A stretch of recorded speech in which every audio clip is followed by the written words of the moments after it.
Bonjour à toutes et bonjour à tous. Aujourd'hui, dans le cadre de cette nouvelle vidéo, nous allons vous parler de la fixation des honoraires.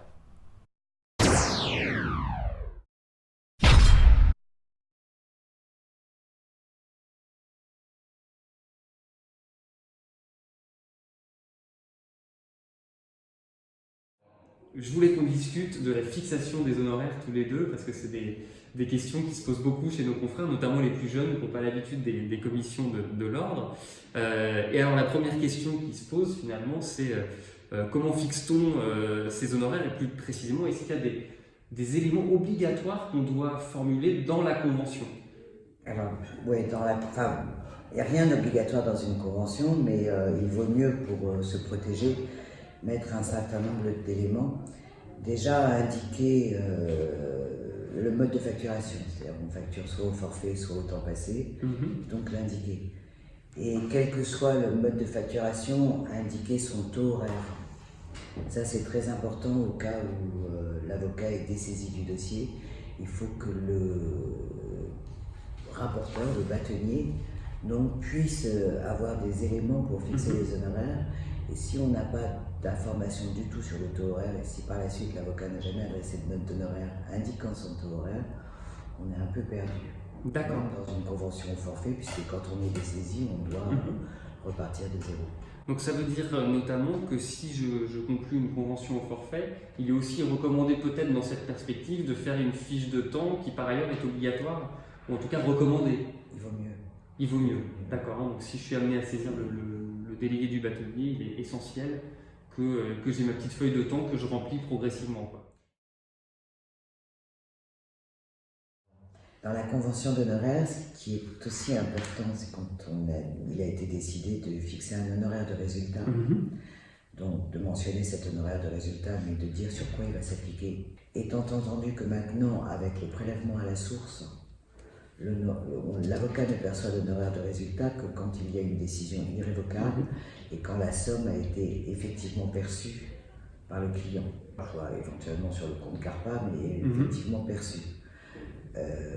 Maintenant, avec le prélèvement à la source, quand les sommes sont déposées à la CARPA, les impôts prélèvent directement sur la somme prélevée à la CARPA.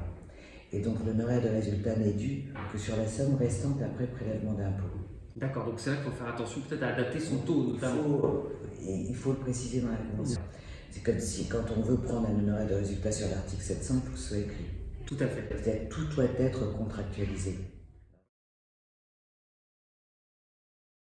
Alors avant la facture récapitulative, il faudrait essayer d'envoyer de manière régulière des notes d'honoraires. De préférence, quand on envoie une note de provision, il vaut mieux envoyer derrière une note d'honoraires récapitulative, prenant en compte pour la provision versée les diligences effectuées, afin de redemander une provision pour que les honoraires versés à titre de provision ne soient plus contestés.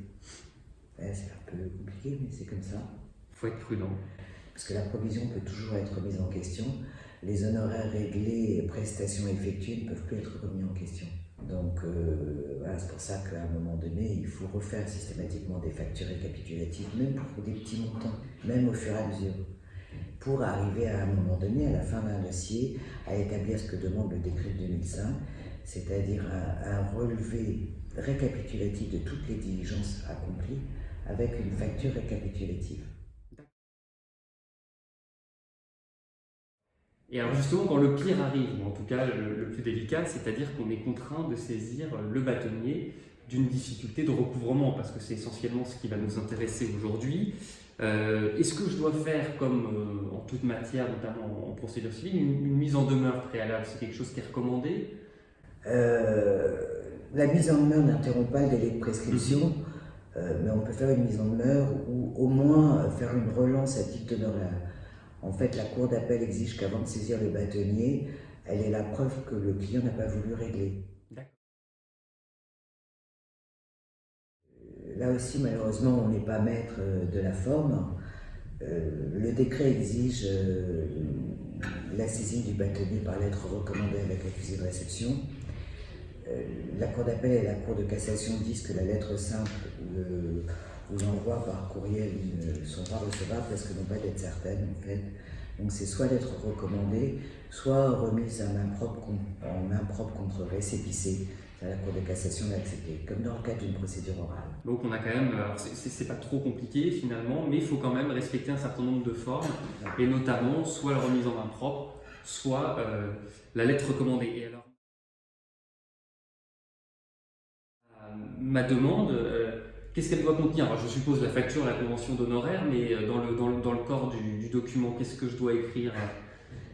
Le nom du client, indiqué Monsieur Dupont était mon client. Enfin, vous faites l'historique de vos relations avec votre client. Et ce que vous devez demander, s'il ne vous doit qu'un seul d'honoraires, il faut tout de même que vous indiquiez le montant total des honoraires sur lequel il reste dû une somme due. C'est-à-dire que le bâtonnier est compétent en fin de procédure quand l'avocat est dessaisi, ou quand l'avocat est dessaisi. Il n'est pas compétent en cours de procédure, et il est compétent pour fixer le montant total des honoraires. D'accord. Parlons un peu de la prescription. Quel est le délai? La prescription, il faut faire très attention parce que là, en revanche, les avocats font pas assez attention. D'abord, la prescription, elle n'est interrompue que par la saisine du bâtonnier. Une mise en demeure n'interrompt pas la prescription, donc c'est lettre recommandée avec accusé de réception pour être sûr que la prescription soit interrompue. Après, l'avocat qui saisit à l'encontre d'un justiciable personne privée a 2 ans pour saisir le bâtonnier en matière de fixation des honoraires à compter de la fin du mandat. Le problème étant de savoir ce qu'on entend par fin du mandat. C'est quand? Voilà. Et donc là, il faut analyser en fait quelles sont les dernières diligences effectuées par l'avocat. Souvent on confond avec la facture, c'est ça que font souvent les avocats, ils confondent avec l'émission de la facture, bien que la mission ait été achevée depuis de longue date. Voilà ça. Et la facture n'est pas considérée comme une fin de mandat, c'est la dernière diligence effectuée par l'avocat. En matière de société, c'est 5 ans. Société où personne considérée comme professionnelle. Et en fait, on se rend compte par exemple qu'un syndicat, une organisation syndicale, n'est pas considéré comme un professionnel. Donc c'est dès les 2 ans, il y a un arrêt de la Cour de cassation là-dessus. Donc il faut être très méfiant. La décision rendue par le bâtonnier n'est pas exécutoire par nature. Il faut attendre un délai d'un mois à compter de la notification de la décision. À l'expiration du délai d'un mois, s'il n'y a pas d'appel, il faut demander au secrétariat du bâtonnier, au secrétariat de la fixation des honoraires, en fait, la copie des accusés de réception. Qui ont été normalement signés, réceptionnés, pour démontrer que ça a bien été envoyé, que le délai d'un mois est expiré. Après, alors, on a des formulaires à disposition. Il faut demander auprès du greffe de la Cour d'appel un certificat de non-appel. C'est compliqué. C'est entre 3 et 5 mois à l'heure actuelle. C'est extrêmement long. Minimum.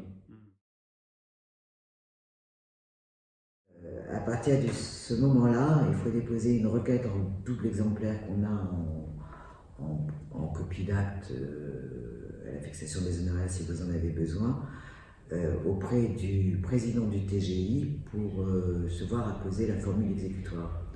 Alors, pour formule exécutoire, c'est donc la requête en 2 exemplaires, accompagnée de la décision des AR de convocation à l'audience initiale pour démontrer le respect du contradictoire, et des AR de notification de la décision.